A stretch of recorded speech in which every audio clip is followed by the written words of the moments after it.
Malgro 2. Horses, sport and pleasure. Europe's biggest equestrian media, all for free. Find more inspiring content every day at malgro2media.com. Native Horses is a partnership between Tanja Ridinger and Bettina Rittler.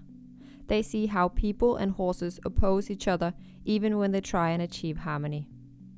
The two girls' main goal is communication, and they desire to provide people with tools and knowledge to really understand their horse.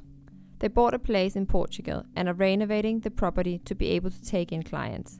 The dream is to teach others the option for horse training without pressure, ropes, constraints, or fear. They provide seminars, mentorship, and courses, also online. So, firstly, thank you so much for participating in this.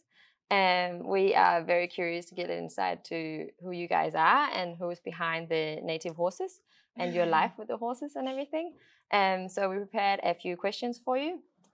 And firstly, if you can each tell a little bit about your background and how you got into horses and that whole sort of growing up with horses.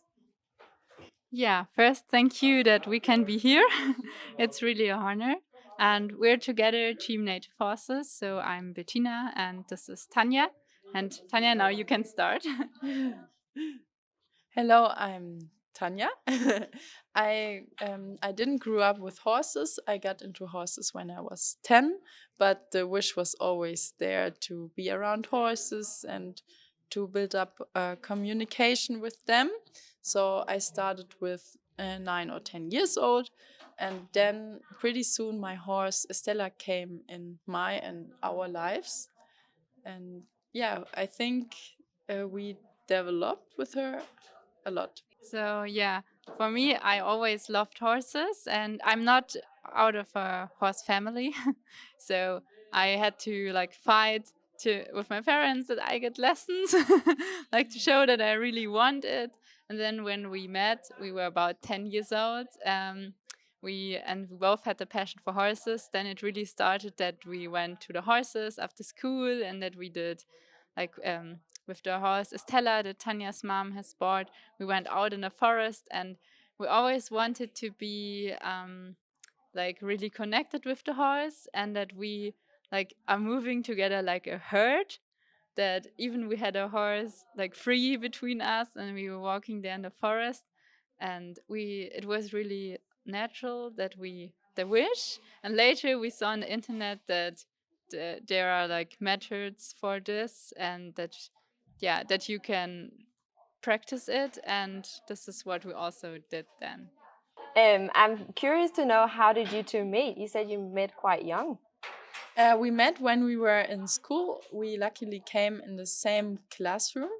So it was the time, I think, 5 of class or year when we met. We were 10 years old, as how Bettina said. Okay, and who was Stella? How did she? It sounds like Stella created this whole inspiration of being with the horses. Yeah. She sounds very special, is she? Estella is a very, very special horse for me because she guided me through my whole life.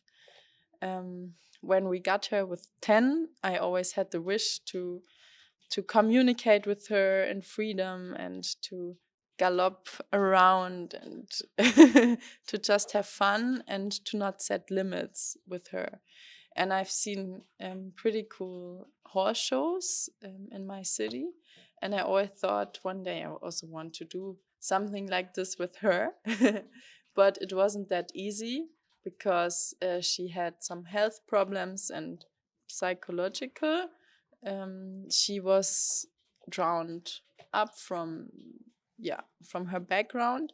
So I think the way building her up and creating a language with her also created the style how we are training horses now. And are you able to tell us a little bit about the concept of native horses? Like, how did you start the whole concept, the business, and the collaboration? Yeah, that's really an interesting question, because it developed really naturally.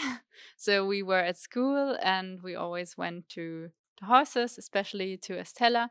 And then Tanya always liked to work with more difficult horses. Like she always wanted to ride the pony who bugs.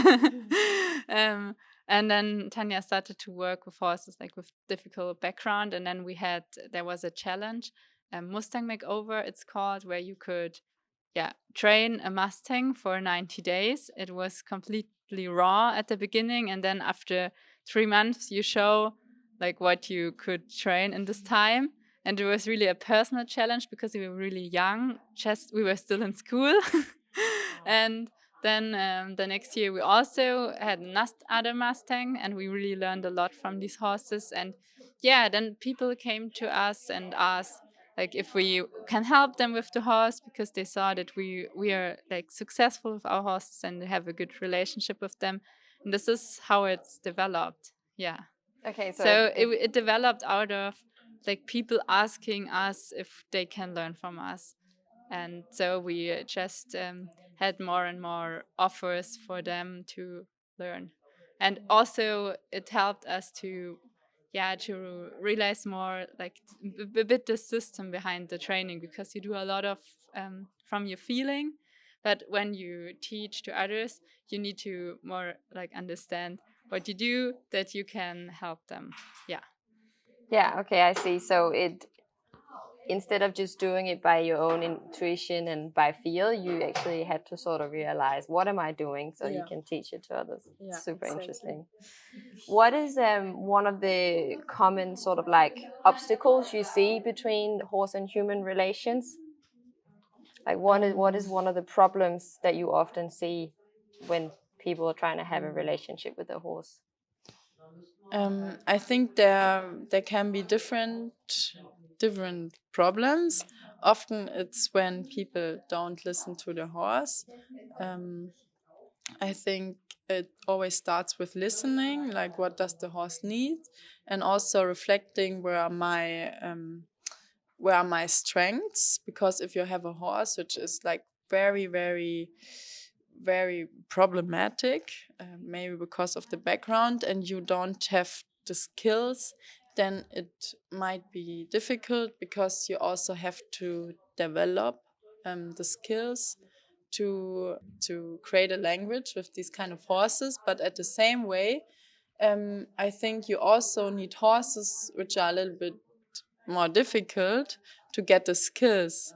So there you always have to be careful, like where you dive into with the horse. And I think often you should start with observing the horse, that you really see what the horse needs and how you can react if something gets a little bit problematic. So sort of observe the horse, because I guess every horse is different Yeah. and needs a different type of training. Or Training, you can't press a horse into one system. Mm. Of course, you have different systems and different techniques, but at the end, I think it's the feeling for which technique and which timing you need for the horse. Yeah, that was really nicely said, Tanya. We have the experience that there can be two extremes. Like there are people who really have a lot of knowledge about the technique, but they don't have so much feeling for the horse. And then they are like, why is my horse not so motivated and doesn't really like to work? Because they don't really give the horse the good feeling. And then other people, they have a lot of feeling and they really love the horse, but they don't have so much idea from the technique. And we show where they are and like bring them into the balance. Yeah, that sounds super interesting. And I can see that you have like an online training platform. Can you explain a little bit about how that works, and if people want to be a member, how does that go along? Yeah, that's also interesting question, because right now we do not have a self-study platform, but what we do is to help people individually. So we have less people now, but we help them really, like we talk with them very often. So they can come to us and then we talk with them, like what is the problem, where are they with the horse, and then we also watch a video for them, and then we can give them individually like saying what are the next, seeing where they want to go, what are the next steps, and then we can like help them through videos from us where they can see the next steps. We can give them homework, they can train, then we talk the next time and we see like what worked and where are questions, so they are not alone on themselves watching a video and are like, why doesn't this work for me? So it's very important for us that they really have success, and that we yeah, that they really go out of like our program and they really have learned something long lasting for their relationship with the horse and for their understanding about training. Yeah. That sounds super exciting, and it also sounds like there's a lot of support from you guys if you are part of this training. I've also learned that you maybe live in Portugal now. Can you explain a bit about what are you offering from Portugal and what is this whole project? It started 1 year ago in Portugal when Erin and me traveled around, and there was one horse we wanted to rescue. It was recommended from a student of mine, and while I was trying to load the horse because it was a little bit difficult, he spoke to the owner of the horse, and then the owner said that the neighbor place is for sale. And then we went to the place and we thought, oh, that could be something like where we would like to live. And yeah, after some months and some paperwork, we could buy the facility. And yeah, it's nice because it's so warm there. And such a good, what's important for us is like the energy, the atmosphere, that everyone who comes feels good there. And what we are doing there at the moment is to make everything nice, to build everything, and to train the horses that people can come and learn more about communication and about horse work. Yeah. So that's yeah, we offer like weekly seminars that go over some days or a week where people can come, and we make holidays, meet a nice group of people, and also learn. And the most important to us is that we, yeah, as Tanya said, we create a good atmosphere and that everyone can be like he or she is. Yeah. And doesn't feel like in the German horse stables, you often, if you think differently, often there are a lot of people talking, and then you don't feel like you can really dive into the connection what you want with your horse. And we've experienced that when the people have a stronger feeling for what they want, they don't let themselves influenced by other people, and they can like bring this new spirit maybe in their environment. Yeah. That sounds very exciting. I think that Melgro 2 should go and visit you guys when Of it's all course. set up. I want to know if you can explain like just one of the benefits of training a horse without any gear, like without the bridle and without the saddle. Just one of the benefits from here. There are always pros and cons, but one of the benefits is that you, as I mentioned before, that you really start to listen and you can see how the horse really feels. Is it very tense? Does it want to go? And then you can start to create a language which is not built on ropes or anything. It's about like your body and how you get into the horse in this moment. You learn how to invite the horse, how to send it away without ropes, and then you can immediately see if the horse likes it, if it doesn't like it, and how you can react on these kind of things. Yeah. So the horse is a bit more free to express Yeah. how it feels because it's not contained by ropes or gear. So the horse at first is more free, and you can see like how the horse reacts on things. But of course, what we do is not only to see and watch the horse and do nothing. It's also to get into challenges with the horses and to see how you can build up a relationship as well, which is built on trust, but also on some rules, because rules and freedom, I think, are pretty close together. Yeah, and you also asked about like what could be also difficult, or yeah, about liberty work. And we have made the experience that when horses are very stressed, it can really help them if you like take them at your hand and give them a connection.